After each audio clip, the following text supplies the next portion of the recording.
मैं सत्य और कुर्बान 1400 साल पहले जब अंधकार था, एक कबीला दूसरे कबीले को मार दिया करता था और बेटी को जिंदा होते ही दफना दिया करते थे, तो उन्होंने बेटी को जिंदा रखने का हक दिलाया हुजूर अकरम सल्लल्लाहु अलैहि वसल्लम ने कि जैसे लड़कों को रखने का हक है तो उसी तरह बेटी को भी रखने का हक है। और ये परंपरा वहीं से है।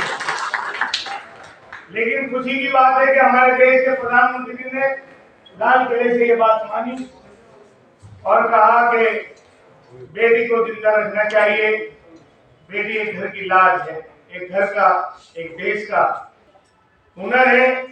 जैसे कि रूस के अंदर भी सन 1917 के अंदर और उसके बाद आपने देखा कि चाहे वो कोई दुनिया का कोई भी मुल्क हो, वहां पर चाहे 1917 में ऑस्ट्रेलिया के अंदर, 1911 में, हर जगह महिलाओं ने अपनी बात मनवाई।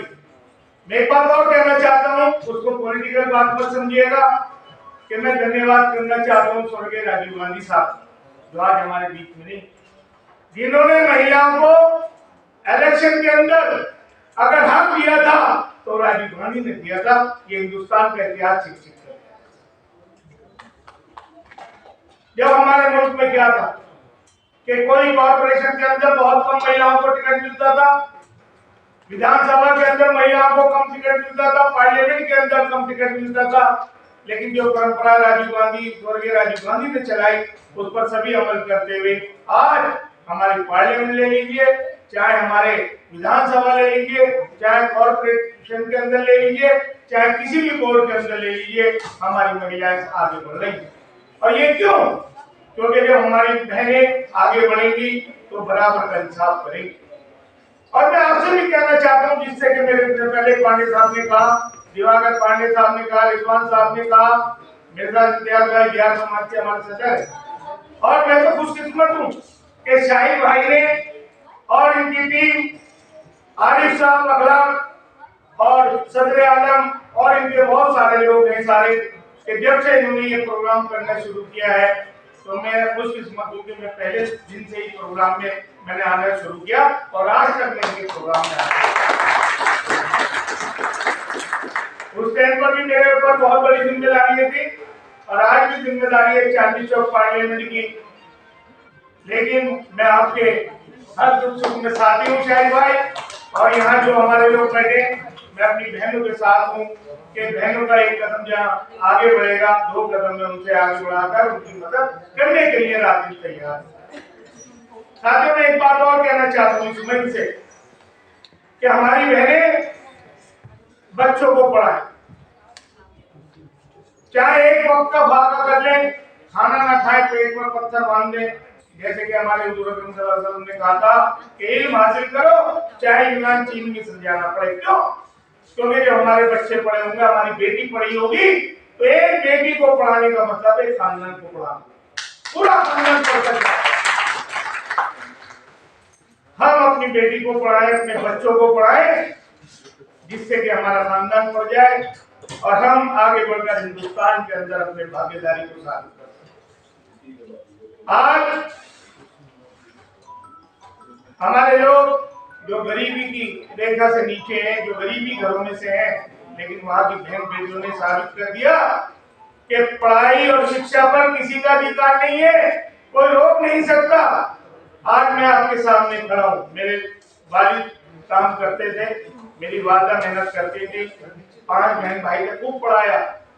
हमारे आसपास के लोग, हमारे कौम के लोग कहते थे कि गवर्नर बनाएंगे, बुढ़ापे में काम करते हैं, लेकिन आज अल्लाह का करम है, उस मालिक का करम है कि आज पढ़ लिख कर हम इस काबिल हैं कि हम औरों को भी पढ़ा रहे हैं, अपने बच्चों को भी पढ़ा रहे हैं। ये करम है उसका। अभी मेरा बेटा बोरोनेस यूनिवर्सिटी मास्को से पढ़कर आया है, MBBS MD, मेरी बेटी भी MBA है, मेरा बेटा भी MC है, एक छोटी बेटी है वो टेक्निया कॉलेज में। तो ये सब बताने का आपको मेरा मतलब ये है कि अगर आप पढ़े लिखे होंगे तो अपने बच्चों को भी पढ़ाएंगे, और वो जो पढ़ाई, आप बस एक मेरी अपील है आप लोगों से, 10+2 मजबूत कर ले बच्चों। जिस बच्चे की 10+2 मजबूत हो जाएगी, जिस बिल्डिंग की नींव मजबूत हो जाएगी, तो उस बिल्डिंग को ऊंचा बना बनाने के लिए कोई रोक नहीं सकता, कोई उनको हाथ नहीं डालता। आज हमारे बच्चों की 10+2 दिवाकर साहब, रिजवान भाई, जैन साहब, आज हमारे भाई, आज हमारे बच्चों की बुनियाद कमजोर हो रही है। अगर हम बुनियाद मजबूत कर देंगे तो कोई कमी नहीं है कि इंजीनियर, डॉक्टर, राजनीतिक बनने से कोई रोक सकता। और ये भी बात मैं आपके बीच में कहना चाहता हूँ कि परवरिश जिसकी खौफ के साए में होगी, परवरिश जिसकी खौफ के साए में होगी, अपनी परछाई भी देखेगा तो डर जाए। तो क्या करना चाहिए? खामोश मिजाजी तुझे जीने नहीं देगी, खामोश मिजाजी तुझे जीने नहीं देगी। इस दौर में जीना है तो तालीम और एजुकेशन का कोहराम मचा दे। इस दौर में जीना है तो तालीम। साथियों, मैं लेट हुआ, एक मीटिंग थी, जो आजकल हालात है, एक अभी हालात और हुए, बड़ा अफसोस होता है कि क्या हो रहा है। हमारी बहन बेटी होगी, वो सबको एक सा समझेगी, चाहे वो हिंदू हो, मुसलमान हो, सिख हो, ईसाई हो। रिजवान भाई, आज नमाज पढ़ रहे थे लोग, इंदर लोग मस्जिद के बाद, वहां का चौक इंचार्ज आया, अपने नमाज पढ़ते हुए लाकर मुझे मारने। हम लोगों ने भी एहतजाज किया, लोगों ने भी एहतजाज किया, कि हमारे मुसलमान एहतजाज कर रहे थे, वहीं हमारे हिंदू भाई भी एहतजाज करने लगे कि ये गलत हुआ। अभी वो सस्पेंड हो गए, इसीलिए थोड़ा देर हो गई। लेकिन इस प्रोग्राम में आना था, क्योंकि इस प्रोग्राम से मेरा दिल्ली लगाव है। मुझे बड़ी खुशी होती है कि जब शाहिद भाई बुलाते हैं और ऐसा प्रोग्राम करते हैं, तो हमें भी सबको चाहिए कि हम शाहिद भाई के साथ मजबूत करें।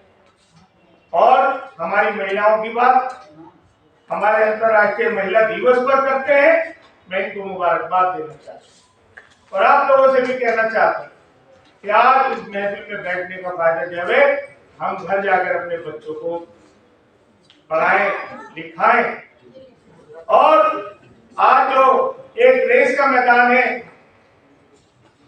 दुनिया चाहे हमारा हिंदुस्तान हो, बिना पढ़ाई के कुछ नहीं है। कोई किसी को नहीं पूछता। अगर हमारे बच्चे पढ़े लिखे होंगे तो उन्हें कोई रोकने वाला नहीं। अब भी देख सकते हैं दुनिया में मोहब्बत के चिराग, शर्त यह है कि अंधेरों की तिजारत छोड़। जिस दिन हमने अंधेरों की तिजारत छोड़ दी तो आखिरत भी हमारी होगी और दुनिया भी हमारी होगी। हमें कोई तरक्की करने से रोक नहीं सकता। धन्यवाद। जय हिंद, जय भारत।